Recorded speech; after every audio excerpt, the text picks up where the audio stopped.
Talking fishing, nothing but fishing for talking fishing. If it's facts about fishing that you want to know, then tune in, folks, cause this is the show. We'll show you all the right bait to use, so sit right back, you got nothing to lose. Doesn't really matter if it's trout or carp, flathead, marlin or a gummy shark. Listen to the guys and you can't go wrong. They'll be talking about fishing till the cows come home. Talking fishing, nothing but fishing, we're talking fishing. And welcome everyone to Talking Fishing, another big show coming your way tonight. We talk elephants, super trawlers, the whiting challenges on this weekend. The marlin bite's slowed at Bermagui, but it's picked up off Lake's entrance, would you believe? The prawns are running down there too. Like I said, a big show, so let's get into it. Adam Ring, welcome. I see a cruise ship anchored off Mornington this morning. Were they getting any? Yeah, big P&O cruise ship just anchored just outside of Mornington, and we're ferrying people in via tenders to come down and have a look at the Sunny Peninsula. Takeaway Mornington. Takeaway Mornington. Oh, yeah, Takeaway Mornington. Yeah. 1,800 people, I believe, are on that ship this morning. Massive ship, a lot of people. Yeah. And they were doing... Imagine if they all put a squid jig out or snapper or whatever. Imagine they cleaned up. Yeah. Wow. Like to see fisheries crews over and check everyone's license. Good for Mornington too, and I hear that boat's on its way to Portland as well. So yeah, they do. Yeah, we were having a chat just before the show about what they're doing. It's great to see. They're visiting some places they don't normally go to. It definitely gets people talking because it's a massive ship. Yeah. And Trelly, welcome to you too. You're off to China fish next week. Tell us about that. Yeah, that's correct. Going to go and check out all those people over there. And make sure our little fellows. I guess that's one way of describing it. Apologies to all our Chinese Going to look at some fishing gear. Some fishing gear. Tell people, what is China fish? It is China fish. It's the trade show. Chinese trade show. So a lot of the manufacturers actually show their goods, and we get over there and have a bit of a snout around and see if there's anything new. Yeah. We do a few products over there, so we make sure they're all being done correctly. That type of thing. Yeah. Now, so tell me, some of the international brands. Say, take Shimano. Yep. Do they show a China fish? No, I haven't seen Shimano there. Or is it a manufactured in China type thing? Because Shimano, what they make they make, I guess, their lower range in Malaysia, their higher range in Japan. Correct. And they do a bit of China rods and stuff like that. But they do, but is it more the guys that just manufacture in Japan or something? Pretty much a manufacturer's show. So you get to see, but you do see some things that new, innovative, and that type of thing. So it's always good to have a good Daiwa show there? Haven't seen the majors there. Again, like you say, that could be a Japanese versus China thing there. But who is there that we know then? Is that an easier question? Viva are there. There's a lot of companies there that we do know. There's a lot of product there that you actually see on shelves over here already. Yep. That are sourced from over there. But it's a great show to go to, and the Peking duck's pretty good too. Yeah, I like that. Yeah. Do they? Okay, all right. You're going to take it right away from what we're meant to be talking about. Oh, sorry. Does steamed dim sims taste the same in China as they do in an Aussie not Chinese restaurant? Not the same cats. No, Trelly. Do they taste the same? Do they have? No. I'll ask you a sensible question. Do they put soya sauce on their dim sims over there? Yes, and the food is great. The food is actually excellent over there. Yeah. Yep. So yeah. All right. Just a different animal in the dim sim, you reckon? It is so hard to ask serious questions of Trelly, serious answers. I want a little bit more on China fish. So you see things, in their raw form, not packaged and stuff like that in the brands or something, do you? Yeah, you do. As you sort of get around, you will see a lot of product that's just like, it's a manufacturer's show, so it's not a cosmetic show or anything like that. So you'll see, but you do see new stuff. Like we've seen products out here in the last few years that we've spotted over there, and they've actually been huge successful lures here. Yeah. But you've seen them over there 12 months, 18 months in advance. So they get picked up by major companies and not so major companies, and then they get imported to different channels, Yeah, we'll talk a bit more about that, because I'd like to know how many people attend and where from and all that sort of stuff.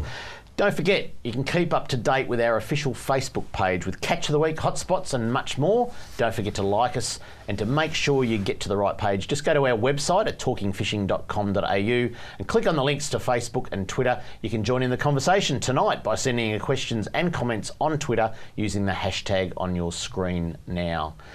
And boys, plenty of good fish around. It's time to check out what's being caught by the people at home. Let's have a look at some of the catches of the week. boy, the variety just keeps getting Yeah. bigger. A species tonight that we haven't seen on Talking Fishing yet. There you very, go. very, very shortly. But I'm just looking through my list over there. Brett Stewart. He's out snapper fishing off Mornington. Have a look at that. Yeah, a couple of nice snapper. It's not October and November. Thank you very much. Look at them. We received a couple of snapper reports from the Peninsula Way over the weekend just gone, so it's not time to forget about them yet. There's a lot going on, but plenty of snapper still around. Next variety, next species that's a hot topic and everyone loves them, the King George whiting. And Gina Cancios, I think I've got that right. A lovely 37 centimetre King George whiting caught off Oliver's Hill at Frankston. There you go. You don't hear too many whiting reports come out there. Plenty of whiting around, but Do you know what? Oliver's Hill is a traditional place for whiting. Like for the people that fish that, out of Carrum or out of Frankston, it is a good spot. Yeah, definitely. But it's not a hot spot. No. People would go to the Middle Spit. They'd go to Rosebud Island. Reef, Mud Island, those sort of places. St Leonard's. You're right. You never hear of Oliver's Hill. But anyway, thanks, Gina. That's a great pick, and love to see that. It wouldn't be Catch of the Week without a kingfish, would it? And look, apologies to the people at home. We cannot put up everyone's photos of kingfish, but they're out of control. They're fantastic. And Dylan Boyle, a cracker fish, 14 kilos out the back of Pyramid Rock. and haven't we seen some bigger fish? What a difference a week makes. We spoke about kingfish last week and the week before. The size has definitely started to pick up. We're starting to see regular 12, 10, 14. Yeah. Won't I be was long talking till to Trevor we see Hogan today from Launching Way, and he's been down at Phillip Island for a week. He said he had a fish on that they got on the troll. They left it out the back of the boat for a second. He reckons he could see more than 100 yellowtail kingfish under that fish. Wow. Incredible scenes, he said. That the amount of yellowtail kingfish at the back of Phillip Island, and they're probably right along that whole coastal stretch without now. a doubt. Cape Without a Shank, doubt. those sort of areas. Without a doubt. Certainly, I think the kingfish in those areas are a bit more consistent than in the Rip. You'd have to say the Rip's been tough. Yeah, I'd reckon fair to say they're not getting the boat traffic. I think that's kingfish, Trelly. They're on one day, gone the next. I was having a chat with Scotty from Tuckwell Cranbourne today, and he was out there on the weekend. He said the water's gone a little bit green, so you'd expect it to slow down a bit. Kingfish don't like that, but that could change in 24 hours. Absolutely. It could. So, there you go. Let's keep going. 6 different species tonight. Elephant fish is the next. The elephants have arrived. Have a look at that. Wow. Kevin Spalding right up near Warneep, the top end of Western Port. The elephants are here. A little bit early. Oh, no, you might say because maybe. March, April is traditional, and we're not that far from March. True. Get them in Shepparton at all, Trelly?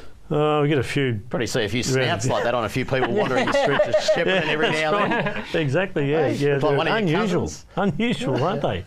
Yeah, 3 heads. I will say, Tasmanian fish. Warneep wouldn't have been where you put your money on to see the first elephant fish of the triangle season. over Coronella Way, So there you go. Yeah. So I reckon they'll be in the Catch of the Weeks in the next probably month to come. So Closest thing would be a carp up our way, I reckon, a snout like that. Yeah. Well done, Trolly. Next one. Redfin, Eildon, fantastic. Dean DeRuden sent us this pic, and what a cracker of a redfin, isn't it? That is a cracker of a weddie. That is a cracker of a reddy. That's a rack of a quacker. There's some good redfin around a lot of the waterways, and we're going to talk about redfin later on tonight because there's one little spot down on the Mornington Peninsula, I say that quietly, that it's absolutely firing on redfin at the moment. So how good is that? And lucky last, Donna Bauer. This is getting exciting. This is going to excite people. The prawns are on at Lakes Entrance. Now, Donna and family have been down at Lakes Entrance, and I know she posted these beautiful photos on Facebook the other night. That's not a small eastern king prawn right there, and that's not a small tub of them right there. And you want to see the other photos on Donna's Facebook on the barbecue, doing the old Paul Hogan ad, all that sort of stuff. Everyone's heading down there. Darren the Sparky, if he's watching, he's been down there. Liz from the office. Liz is down there. She's gone down there. Now, we call Liz Mum because she looks after us down there. Do they taste it? They're just slightly better than what you get in the Chinese restaurant, Trelly. So anyway, if you'd like to send in a pic of your catch of the week, this is what you have to do. If you want to be like me and have your photo on TV, email your fishing picture info@ifish.com.au.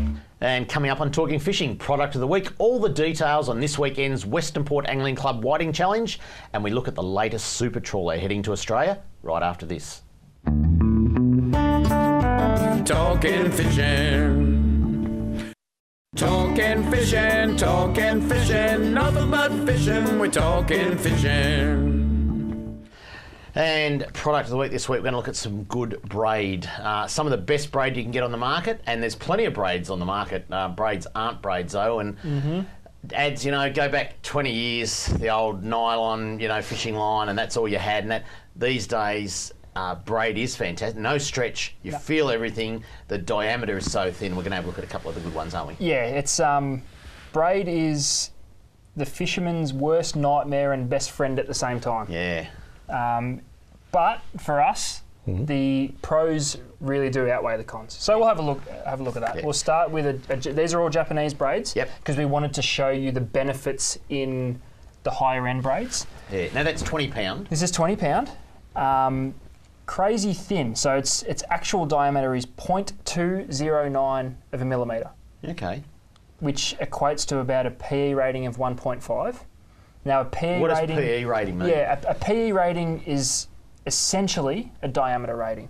Okay. It's hard to put a breaking strain on a braid because of the way it's made, of the material it's made of. It doesn't necessarily break at, I guess... What does it break unevenly? It generally speaking, it breaks well above its quoted breaking strain. Yeah, okay. Yeah. They give us a breaking strain so that we don't get freaked out when we try and buy a line and we don't know what it is. If you didn't have a breaking strain, someone come in and say, I want £8, because that's just what they do. So it's a guide. Yeah. Now, because these braids are getting thinner and thinner and thinner, the other thing that becomes even more irrelevant, when you have a look at your reel and you look at the spool and it tells you how much line goes on it, Yeah. forget about it. Yeah. Because it's... The thing with braid... I've got a technical question for you, Trelly, after product of the week. Okay. There you go. Can you remind me? Yeah. No. So, extremely thin, no stretch. If you do any form of lure work at all, it's no question buy braid. Yeah. Because you're a lot more direct with your lure. You're a lot more direct with whatever you're doing. You can feel everything, and it benefits you big time that way. And what's with that colour? What's that, a green? That's green. You generally speaking, you'll find they're bright because using braid is very visual. Yep. You can, especially with your light estuary, trout, bream, things like that, you're watching your line, you're waiting for that little tick before you strike. Yeah. So you're seeing before you're actually feeling. Yep. And you can see where your mate is. Exactly. Yeah. And when you get those you can see nasty what's a big tangles, you knot. can follow them around. So you can't undo. What's the next one? The next one is the same braid, Yep. but rather than being different. Rather than being made of 4 strands of Oh, so material, that's the WX4 compared to this one is a WX8. This is made of 8 strands. So what is that? Hang on. So they're twined together? Yes. 8 strands instead of 4. Thinner fibres. Braided. Yeah, braided. Yeah. There you go. Thinner fibres working together. Yeah. Because you're starting with originally a thinner product, you're getting a thinner finished product. Because you'll find, generally speaking, 8 carrier braid are thinner than the 4s. Okay. Now this isn't. Now what's OH Dragon? OH Dragon is covered in a waxy coating. Yep. Which aids your cast dramatically. The biggest complaint we got from this in its testing stages was a few barra guys up north were testing it. Yep. And they were losing too many lures because they were casting directly into the trees. They were just overshooting casts. Yeah. So it's got a very silky, waxy coating which helps cast, but it means you need to be really switched on with your knots. Yeah. You got to pull them down really super tight, otherwise there's a chance of slipping. Yeah, okay. Moving on 4 from versus 8. What colour is that one? That's like a peachy pink type arrangement. Yep. Then we move into WX8 again in a multicolour. Yep. This is actually thinner. And I'm not going to lie, we were talking about it before the show. Yeah. The reason we've come up with on why it's actually thinner than the WX8 we just spoke about, no wax coating. Yep. You're not adding anything extra to these fibres. Yeah. So that is its thinnest form. What's the diameter of that one? A 0.191. 0.191. Wow. Which equates to about a PE 1.2. £20. For £20. That's good. Exactly. You're going to get strength. Exactly. Like a classic is soft plastics fishing for dusky flathead. Yep. You could catch a 40 centimetre fish, or you could catch a metre frog, and if you're not prepared with, say, £20 or something like that, you're buggered, aren't you? Well, the thing that I guess braids allowed us to do as well, you can fish heavy line on small reels. Yeah. So even for a metre flathead, a 4,000 reel's a big reel. Yeah. And now with rod technology getting better, blanks are getting thinner, Yep. You can now fish, say, a 2500 or a 3000 size reel, which is quite small to hold. Yep. They're still pulling 7 or 8 kilos of max drag, but you can fill it and get line capacity of a 20-pound line to help bring everything, I guess, into line. Yeah, you usually find it so fine that your lures will actually dive toward a deeper Definitely. depth. Because Yeah. it cuts the water. There's no Exactly. resistance. Yeah. It doesn't hold up. Exactly. And talking about thin, the next one is thin. This is... Trelly, not as thick as some. I've just been told that. That was Mary coming into the studio to tell you that Been during the told ad off, break, I can that's tell all you. right. We almost bought this one in as a joke. Yeah. It is 4 pound. 4 pound. And the it's diameter? 0.094 of a millimetre. There it is. Look at that. Yeah, pretty much. So that's not even 0.1 of a millimetre. No. So equivalent to it's a PE 0.3. Is it cheaper than dental floss because you could use it as that? You could. No, you wouldn't because it'd cut your gums. It's probably thinner than dental floss. Exactly. Now that's for the, I guess, experienced angler who's very, very confident with their knots. Yeah, okay. And who is using very, very light leaders, 1 to 2 pound leaders, because try and tie that to a 6 pound leader. So imagine there'd just be no resistance in the water to that. And that's to get the so most thin. natural action out of your lures, whatever you use. And you've got to be so careful with those knots because if you actually pull them down a little bit quick and heat it up, it'll actually cut mono, I find. Oh, yeah? Yeah, it'll actually sort of cut, so you do a few more wraps, Yep. wet it as you bring it down and bring it down really nice and gentle and then just sort of tug it up a little bit. But you've got to be really careful with your knots. Exactly. Now, before we talk about this last one, I just want to mention with the WX8 that we spoke about, it is multicoloured. Oh, yeah, okay. Changes colour in 10 metre increments, and it's also broken down with a little white piece, which is at every 5 metres.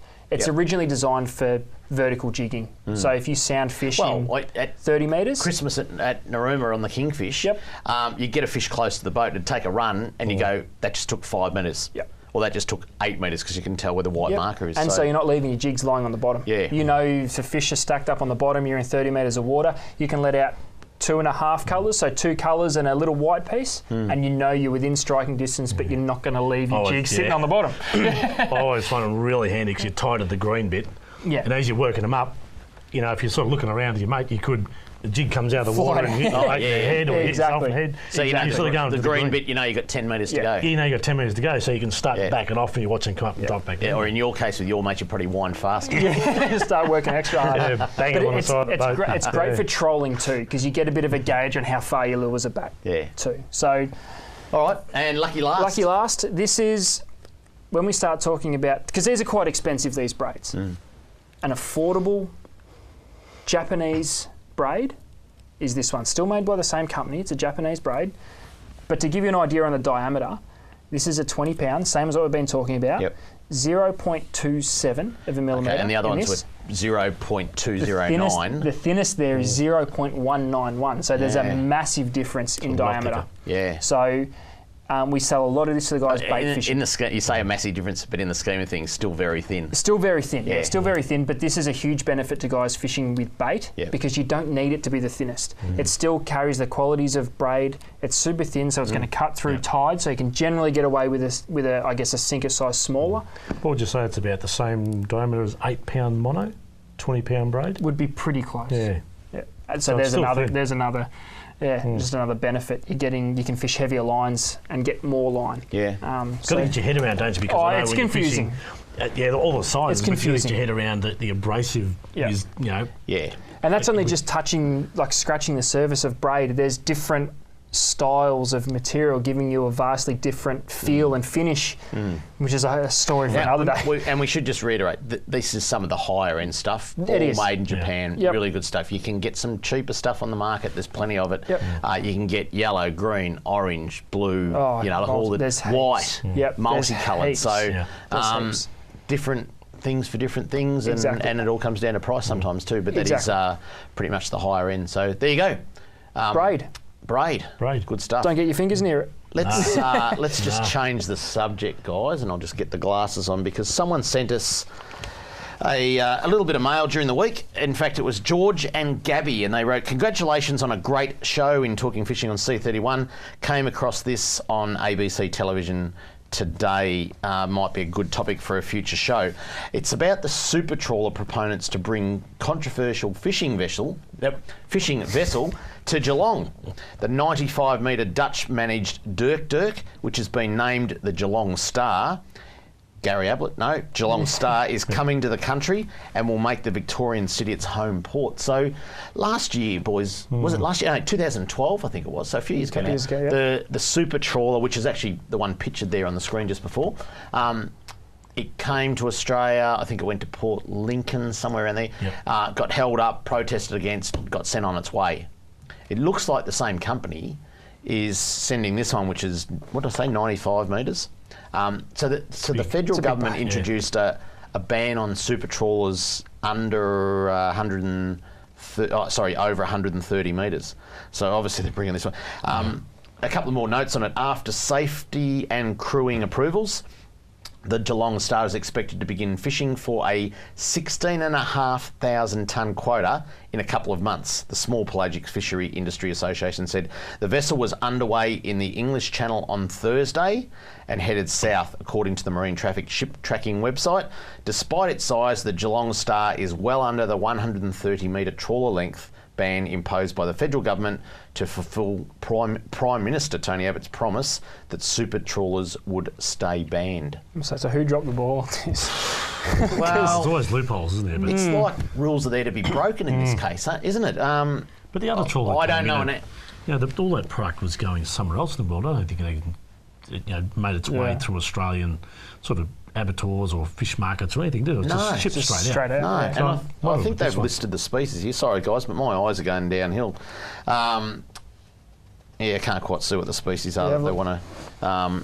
but it's a worry, guys, and I don't know where this is going. Last time wreck anglers were, very, very vocal in their protest for this. Because it's industrialising the commercial...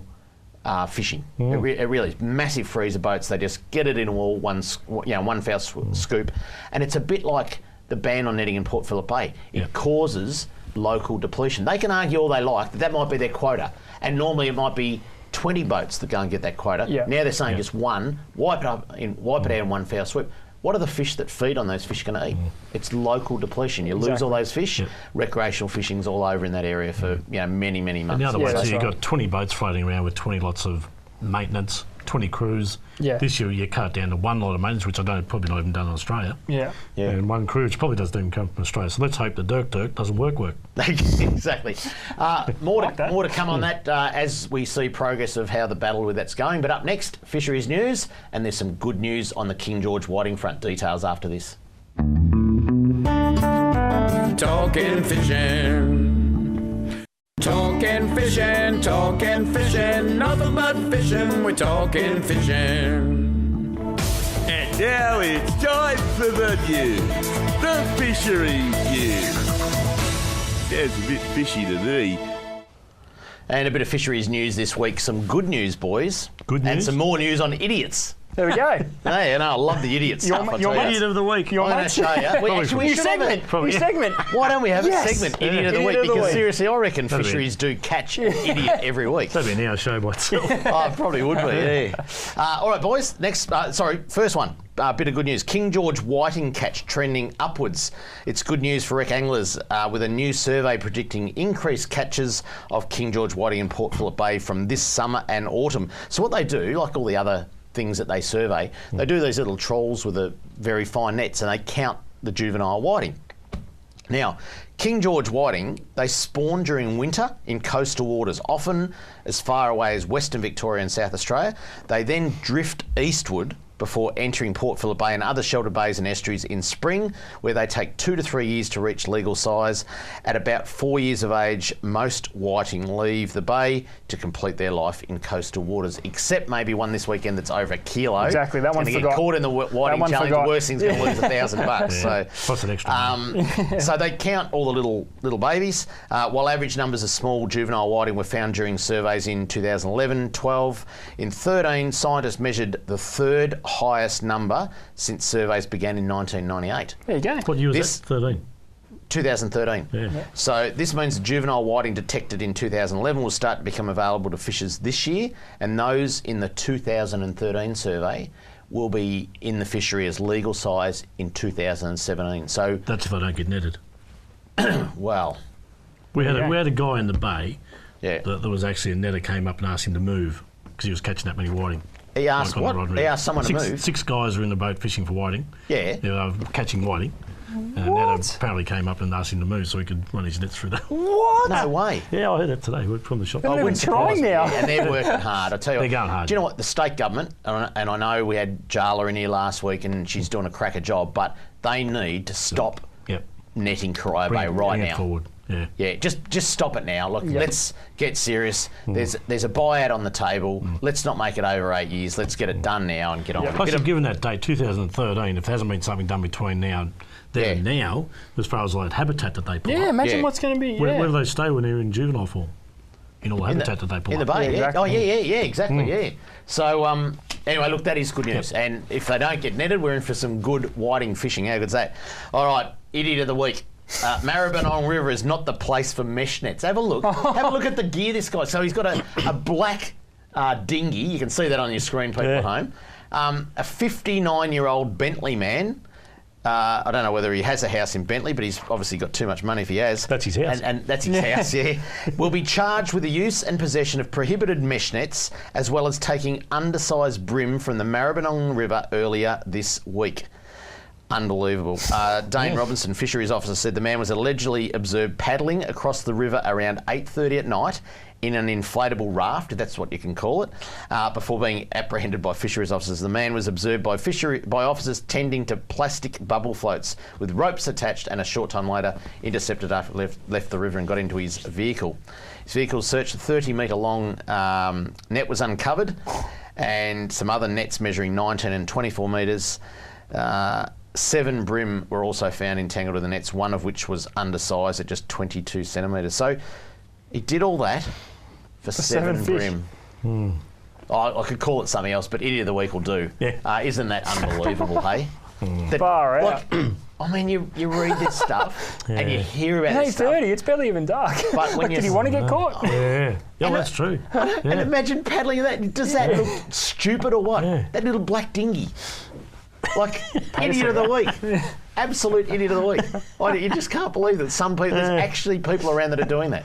Anyway, all good. Boys, let's talk about the whiting challenge. It's on this weekend. It's a big event, and I think the weather's looking all right for them. Yep. Western Port you can hide in a lot of places too. But a reminder for good old Don. Now, Don, he told me that we must correct it. He's only turned 91 a few weeks ago. Sorry, Don. We've been saying 93. It's 91, so he's still got a bit to go before he gets a letter from the Queen. Yeah. But it is getting closer, Don. He said, a reminder that entries for the Whiting Challenge are due on Wednesday the 18th of Feb, so that's all gone. Entries will only be accepted at the Western Port Angling Club meeting from 8 o'clock last Wednesday, so it's useless me telling you that. After then, late entries will be accepted. Cash only, $55 per senior and $30 per junior at Tackle World Cranbourne or Mornington, or at the event on Saturday 28th, which is this Saturday. So you'd have to get down there early. Now, the beauty of this comp is it's a very social comp, boys, and it's sausage sizzle in the morning. Yep. They probably have too many beers in the morning too, but it's a really social event. So you can get down there, have brekkie and all that, launch your boat, enter if you haven't entered, and get and enjoy it. Because, let me put my glasses on again, there's major prizes $8,000. I think it's over $20,000 worth of prizes. I can't quite see it on there, but it's a great comp. A lot of random type draws. Here's the rundown. Breakfast 5 o'clock it starts. Registration is at 6 a.m. Weigh-in opens 10:30. Registration closes 2. Weigh-in closes 6 p.m. And on Sunday, if you really want to go and have a look at all the cracker whiting that are caught, the weigh-in closes at 3:30, and the presentation and barbecue is at 4 o'clock. And Rex Hunt is there presenting all the prizes. So, and it's a great kids' prizes. You get to see all the big whiting. And if there's the first fish that's weighed in over 1 kilo, Paul Worsing will get the wallet out, moths will fly everywhere, and the big $1,000 will come out and go to the person who catches the first 1 kilo whiting. Now, I think Gotcha will also give you $100 for every 100 grams. So if you get one, you're in for it's worth catching one. You're in for a great time. So Whiting Challenge, be there 4 o'clock Sunday. It's a great time. Up next, Kramer's mailbag and plenty more on Talking Fishing. See you after this. Talking fishing. Talking fishing, talking fishing, nothing but fishing, we're talking fishing. And now it's time for Kramer's Mailbag, brought to you by Southeastern Speedliner.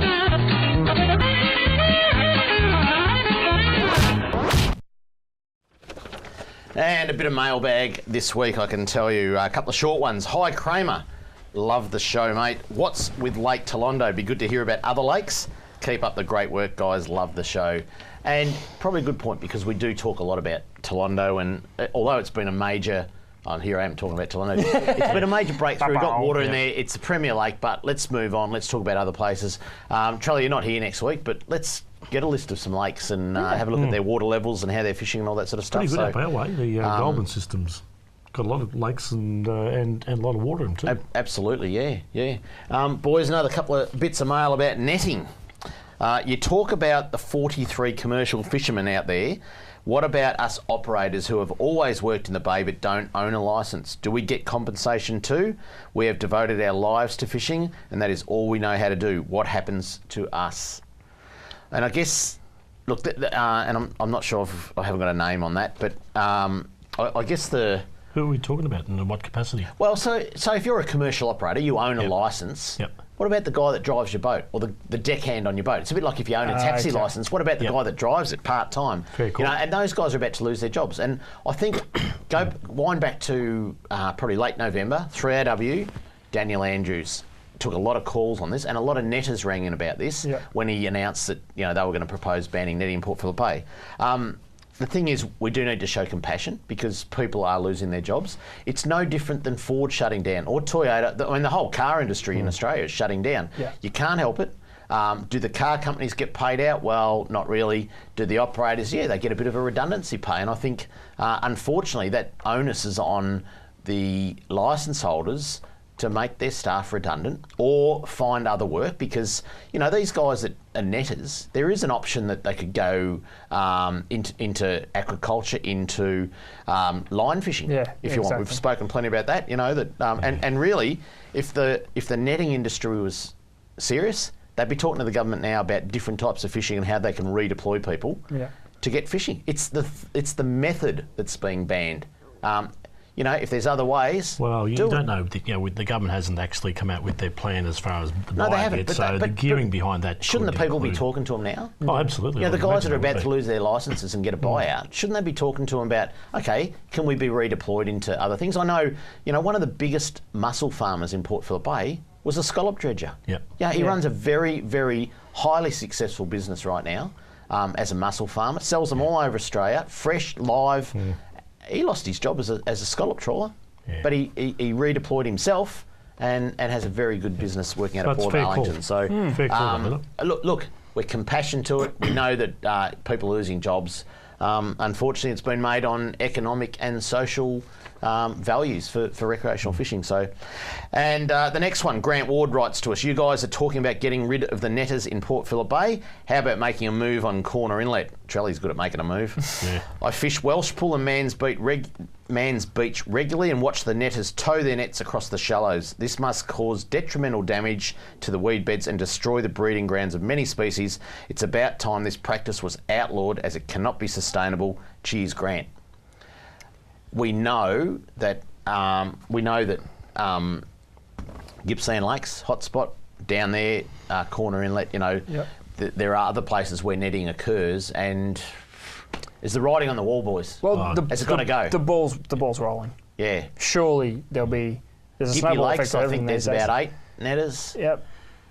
Given that this is the practice of netting where it's tearing up the environment, and different styles of netting, but we're mainly focusing on the one, but netting's netting at the moment. Yeah, exactly. Absolutely, yeah. All right, that's it for Kramer's Mailbag. And I'd just like to thank our new sponsors of Kramer's Mailbag, South Eastern Speedliner. You want to check out their products, we'll have a look at that in a few weeks' time. We're going to go down the factory and have a look. Awesome. But great sponsors of the segment. Boys, I want to talk about something. Marron. You know what Marron is? Oh, sorry. I've got to tell people if they'd like to write to me or you blokes, this is what you do. Send your mail to Kramer's Mailbag, PO Box 734, Patterson Lakes, Victoria 3197, or email kramer@ifish.com.au. And boys, plenty to talk about. Like I was just saying, Marron. Let's talk about Marron. You ever caught one? Nope. Know what they are? Yes, know what they are. Yeah, so I think they're a West Australian freshwater cray. Yeah. Okay. So, Trelly, you're an inland man. I don't know if you're not going to know the answers to these, but are you allowed to fish for Marron? I cannot honestly tell you without looking up probably the guide. And so, what's the rules around hoop nets then? Because you're allowed to use hoop nets to fish for yabbies. Yes, that's correct. And freshwater crays in Victoria? Yep, 5 nets per licensed person or per person. Yep. If they don't need to be licensed, so within the restricted waters that they're in. Yep. So that's not a real problem. Yep. Because it's targeting a certain species, like they say yabbies and crayfish. But Marron, I'm not real sure on that one. Yeah. Okay. Couldn't honestly tell you. So, look, because I don't know, but the thing that's come about is that there's a lot of Marron in Devil Bend Reservoir. Okay, and people are fishing Devil Bend Reservoir. They're getting good estuary perch now, although still small, but because they've been stopped the last couple of years. They've been big enough to be. Oh, they're smashing lures. surface lures at the moment. Yep. Good redfin, but there's Marron in there and guys are catching them. So if you, look, are you allowed to just go to a public water trolley and throw hoop nets off the edge and catch yabbies? Is that what you do? Yes. That's what you do. Yep. So you do that legally in Devil Bend Reservoir, which I'm sure you can, and you get Marron. I don't think you're allowed to put them back in the water. Yeah, are they classed as noxious species? I think so. I think they're like redfin. Okay. You're not meant to put them back in the water. You're meant to take them. So does that mean is there a bag limit on Marron? You put them in a boiling water I was pot gonna say with a bit of salt, I suppose. Yeah, but is there a bag limit? I mean, they're pretty big. Yeah. They're not just a small yabby. They're pretty big. Are you allowed to take 400? So how did they get into Devil Bend? I think someone let them in there many, many years ago, and apparently it's infested with them, which is. Well, whether it's a good thing or a bad thing, they're meant to be very, very good eating. Yeah. Well, so why? Yeah, that's. I guess it leads to the next. Why are they noxious species? Obviously, they're deemed to do something detrimental to the environment. I don't know. What are they doing? Do they just eat a lot of fish? Or slipped underneath. Okay. Well, that poses the next question. I mean, why are redfin like that? Why are they detrimental to the environment, Trelly? Well, I suppose they were an introduced species back in the 50s, I believe. Yeah, well, trout were introduced too. Yeah. Exactly, yeah. So I suppose they then go on this list of noxious species. But now we go out and target them. They're great eating. Yeah, they really are. So, that's the thing. And now they're sort of saying, well, okay, you've got to have a licence to fish from now, and we're going to put a bag limit on them. Because at least with the carp, there is a clear-cut reason why they're a noxious species. You know what I mean? They're detrimental to the environment. They're digging up the banks. They're eating all the native fish. Exactly. That's right. What about they're useless. Yeah, it tastes good. So yeah. Redfin and Marron for dinner. Yeah. Yeah. Anyway, look, I was just posing the question because it's an interesting one, actually. And look, if anyone actually is on Facebook or Twitter and knows the answer, please tweet us or write on our Facebook page, Talking Fishing. Yeah, or if you do this, if you do go down to Devil Bend and actively target the Marron, send us a photo. Send it in to Catch of the Week or Kramer's Mailbag. Kramer@ifish.com.au. I'd love to see how big they actually are. With a recipe.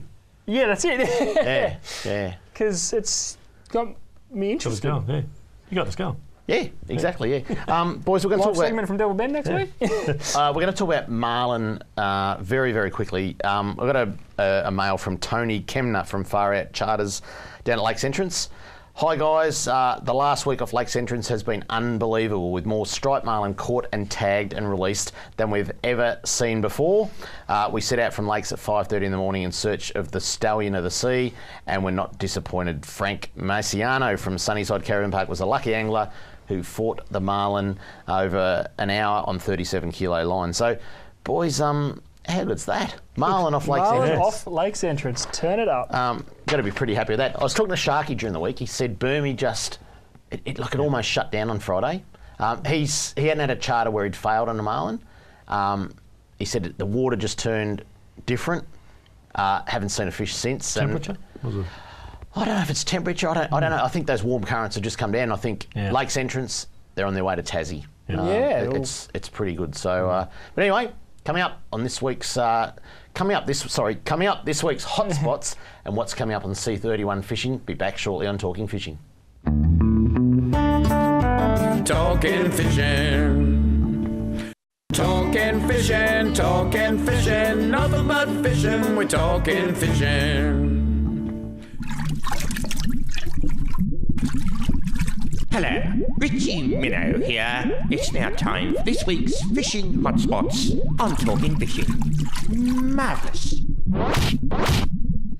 Good old Richie Minnow. We were going to get a cricket score off Richie, but he can't find what website to get them off. So probably because there's no cricket game on. Isn't there always a World Cup game on at the moment? Not every day. His flippers aren't working. Yeah. Okay. Yeah. Lift your game, Richie. Boys, hotspots. Let's have a look at the first one. Mount Eliza. Some beautiful whiting coming from there, and I know we saw the King George whiting coming from Oliver's Hill, but just a little bit further down, Mount Eliza. There's been some cracker whiting around there as well. Some of those traditional places that people often go out of Patterson Lakes, get down to Mount Eliza on the weed beds there. There's some good whiting around there at the moment. Any piers there? I'd approach fishing down there. Davies Bay and Canadian Bay have both got yacht clubs with piers and good whiting fishing off them, particularly late in the evening. I was going to say, evening, and fish a bit different. Keep your pippies moving. Your squid strips moving. Try something different. Paternoster works good down there too. Okay. Yeah, don't lay your baits on the ground. It's not a bad place for a paternoster. There you go. Down your neck of the woods, Trelly, your other neck of the woods, Cunningham Pier at Geelong. It's fishing pretty good at the moment. Yeah, actually there has been. They've been catching a lot of pinkies down that way. Yep. But just off the pier and in that bay, because it's not a real big area there. Yeah. You can catch some whiting and some other species. There's been some good flathead too, I read in your report last week on soft plastics. Yeah, the soft plastics. Yeah, there's a couple of different ones. All the shops run them. Those the small turtleback type soft plastics and a couple of those brands, and just work them across the bottom. Yeah. Buy them out a fair way and just sort of just work them back. But pretty much just shake the rod tip. Cunningham Pier's right in the middle, right in the town of Geelong, isn't it? Right. That's the big one. The big one. Yep. Smack bang in the middle. Yep. Yeah. Okay. Cool. That's good. Would it be hotspots? It's got to be a hotspot. Apologies, there's probably 300 boats going in there this weekend, but the Rip is on fire still. I know they're patchy. The fish are on one day, they're not on the next. That's kingfish though. It is, yeah. But it's still a hotspot, and if the fish are on, there'll be some big fish caught there and plenty of fish. So exactly. It is and good. Start playing around with different things. Jigs are working well. Put a live bait down too, I reckon. Absolutely. And a little tweets just come through about the Rip as well. Someone asking, what does it say? Been down to the Rip for some kings lately, and I was wondering, can you use live bait down there or just jigs? Thanks from Cheza.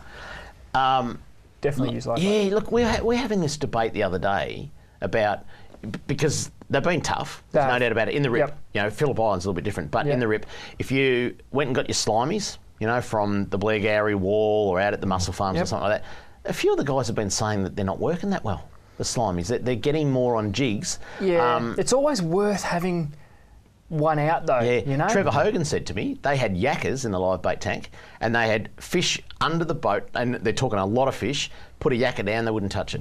They are very much those species that will hone into a particular thing. And even what you got to understand with kingfish as well, they are very, very inquisitive by nature. They might see that live bait, not necessarily eat it, but get them interested enough to fire up, and then they see this vertical jig whiz past them at 100 miles an hour and instinctively eat it. Yeah. You just got to ignite the senses a little bit. Hook at the front of the nose or hook through the back and let him go? Either way. Oh, for the live bait? Yeah. Yeah. I prefer through the nose. Through the nose. Top jaw, Yep. Absolutely. If I was going down the Rip with live bait, it'd only be slimies, I reckon. So that's the way it is. Next hotspot, Phillip Island, of course. The word's out that the fish are right along that coastline there. And this is your live bait. Just got to watch the weather down there, because it can be a pretty treacherous place. On a northerly, it's quite nice and protected, and some absolutely cracker fish, anywhere between 10 and 15 kilos. Expect them down off Phillip Island.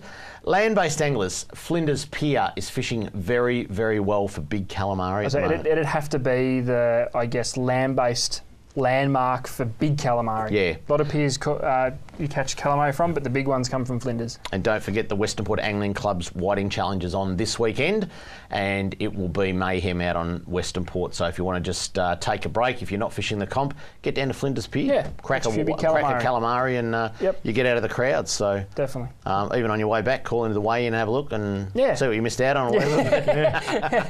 But enjoy Flinders Pier. And the last hotspot for the week, we've got to be, doesn't it? It's got to be. And can I just see the little pointer there on the screen, how far that is off Lakes Entrance? It's a long way. That looks exactly 65 kilometres offshore. That's how far the fish are out. So, boys... 65k out. 65k's out. Wow. Yeah. Pick your weather, know what's going on.